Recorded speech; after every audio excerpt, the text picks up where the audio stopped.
Hi, I'm Teylor Smurl. And I'm Liz Dune. And this is Neat. We're back again. Over on the podcast, we told you all about bitters. Yeah. And now we're going to show you how to make your own bitters and to make a bitter-based cocktail. Real, just bitter video for you. Does only the bitter taste of Yeah. No, we hope it doesn't. No. Alright, so first off, I'm going to show you how to use our Angostura Bitters, which if you listen to the podcast, you are now acquainted with the history of, in kind of a different way. Traditionally, you're just adding a dash or two of this to a drink, but one idea that exists in the bar world that I love is adding a bunch. Ooh. Like making it like a base spirit for your drink. And you Wow. get to pop the little doser off. It just comes right off. I didn't know that. Yeah, if you take the doser off, remember to put it back on. Oh, that's important. Especially if you work at a bar and you do it for a cocktail and you don't warn your other bartender and they just dump some mango in it. It's a bummer. That's happened before. I've done that to other people before. So, I think I'm sure not the first person to do this, but the person that I learned it from is a bartender from New York City, actually, who has worked in similar circles as me, Giuseppe Gonzalez. He's the creator of the Trinidad Sour, which uses a whole ounce of mango. So this is not my original idea. Yeah, he's the originator of that as far as I know, but I'm sure other people have done it. Shout out to Giuseppe. Thank you, Giuseppe. And I bar backed for you a few times. You might have yelled at me about forgetting something, which I probably did. Fond bar memories. Yeah, hey, everybody starts somewhere. So I'm gonna take a whole ass ounce of mango. Wow. Yeah, look at that. Gorgeous. The color you get from this is crazy. So I'm gonna do mezcal with this. I like it. Ounce of mezcal. I'm gonna do 3/4 lime. Just squeeze this in and it'll go. Nice. And then for my sweet, I'm gonna do 1/2 ounce of Demerara and 1/2 ounce of grapefruit juice. You got some fresh juice right there. Yeah, all sorts of fresh grapefruit, fresh lime. Aren't we fancy? Oh, you remembered to put the top back on. I'm putting the doser back on now. I don't want to play a trick on myself later. That's a dangerous game to play. Yeah, that's future Taylor's problem. Get some ice from the mouth of Chewbacca. Wait. Oh, no, we're not doing this again. We did it last time. We don't have to redo that Yeah, I'll again. make that sound again. I also have a Jabba the Hutt one of these. Maybe I'll break him out next. Ooh. All right, we're shaking it up.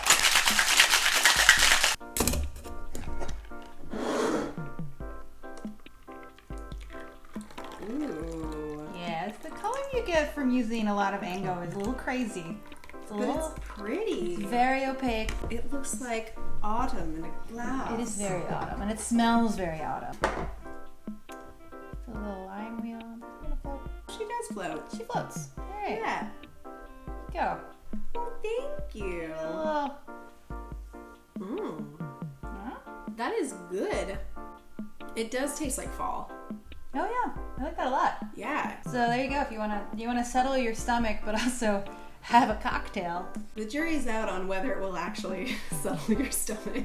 That's probably not true. Probably not, but it'll make you forget about your stomach ache for sure. It's yummy. So the cocktail that inspired this, Giuseppe Gonzalez Trinidad Sour, gets the name Trinidad Sour from the fact that these are made in Trinidad, which you already know. And I'm gonna follow the same line of thought and name these after old Dr. Seigert, whose signature is on the side of the bottle. All that is in the podcast. But Hey, Doc. hey, so we got the Seigert Sour here. Ooh, cute. Yeah, that's fun. I love alliteration. Cheers. Cheers. Okay, so next up. Now we're gonna make some bitters and show you how you can make bitters in your home. It's so easy. All you need is some stuff from the earth, some earth stuff. Some earth stuff. Yes. So we're gonna make a fall flavoring bitter.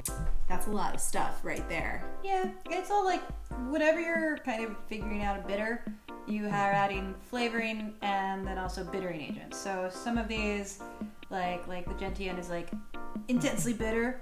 That's the thing that's going to give you that quality. And then some of these are just more flavoring, like aromatics. So I know a bit about the history of bitters, like when we started using them and stuff like that, but I don't really know very much about these individual herbs. So can you guide me through this a little bit?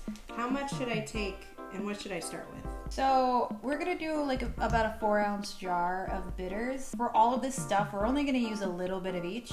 We're gonna use about a teaspoon of each. Okay. And then we're just gonna grind it all up together with our mortar pestle. Not super small. You don't want it doesn't have to be granule, but just to kind of start getting it broken down. It'll infuse faster the smaller particles you have. Cool. So that's about a pinch, right? Yeah. Give or take. I wash my hands. I'm just gonna use my hands. So this is the cardamom. I'm gonna do a little pinch of that. Boop. Dried sweet orange peel. Do a little pinch of that. Sumac berries. What's this? Angelica Root. Boop. Hyssop Herb. Boop. Elecampane Root. Boop. And the Gentian Root. And this is the most bitter component, right? Do I want to put the same amount or? I mean, just a good little. I mean, you want bitters to be bitter. Right. So there's a lot of other stuff here. Hey, bitters are bitter. And one thing that you can do when you're this one, we're just kind of throwing it all in there, seeing how it comes out. It's a bit of a loose way of making it. You can also make each individual ingredient into a tincture, which is literally just using one thing in a grain neutral spirit and letting it extract, and then you can blend it with a bit more, I don't know, finesse. But okay. So the difference between just a straight a bitters and a tincture is that a tincture is just one thing. Yep. If we just took sumac berries, put them in some grain neutral spirit and let them sit for a couple weeks, we'd get a sumac tincture. And then we blended them all together, you get a bitter. Great. Let's blend them all together. And what a bitter can be is you should always have some sort of bittering agent in there, but then I've worked with bitters behind the bar that they play sweet or just super floral. So it's really just herbs and spices and floral agents infused into a grain neutral spirit. Usually with some sort of sweetener. That's really all we're talking about. You don't have to necessarily follow any rules. Great job. Thanks. Is that enough? I think that's good. Okay. Yeah, that's been thoroughly mortar and pestle. Fine. I like it. I feel like a witch. How's it smell? It smells nice. Oh, it does smell nice. I'm gonna put it in here. Yep. Get in there. So all these ingredients have different amount of times that they'll take to fully infuse into the spirit. So you could start checking in on it in 4 weeks, 10 weeks, really is the max that you would let it sit. But the longer it sits, the more you're going to pull out of the ingredients. Right, and to pull it out, we need to add a grain neutral spirit. What's the ratio for that? I would just top it off. Cool. As I mentioned before, you're usually adding some sort of sweetener. A lot of recipes, you'll go ahead and add the sweetener as it sits. I'm going to wait until we get to the level of infusion that I feel works, and then we're going to sweeten it to taste. Like I said, there's definitely recipes you can follow, there are rules you can follow, but it's also just a infusion that you're sweetening for cocktail use, so you can kind of play pretty loose within those guidelines. Cool. I don't know if I'm doing anything, I'm just shaking it. It's fun. Yeah. Cool. This is like a baby bitter. It's a little baby bitter. She needs time to grow. Yeah. Let's take her first steps. And you can play around with these, with teas and spices you have in your cabinet. You can, let infuse into some vodka, Everclear, any sort of spirit that doesn't bring a lot of flavor to the table is ideal. But honestly, it's not like you can't. You can make bitters in a bourbon or a rye. Make it more of a specified thing. There's no real strict rule as to what qualifies as bitter and what doesn't, as long as it has bittering agents and it's in a grain spirit. No rules. Experiment. Yeah, have fun. I feel like this is a fun thing to do for the fall. Well, they'll be ready by the time it's cold outside. So hopefully we can make some cool old fashions. Nice. Or who knows, maybe make another one of these guys with these. Oh wow, Bitters Inception. Okay, so I'm gonna put him on her. They put them on the shelf right there. Yeah, so let it sit. Cool. Well, that was fun. Yeah. We have to wait and see what happens later.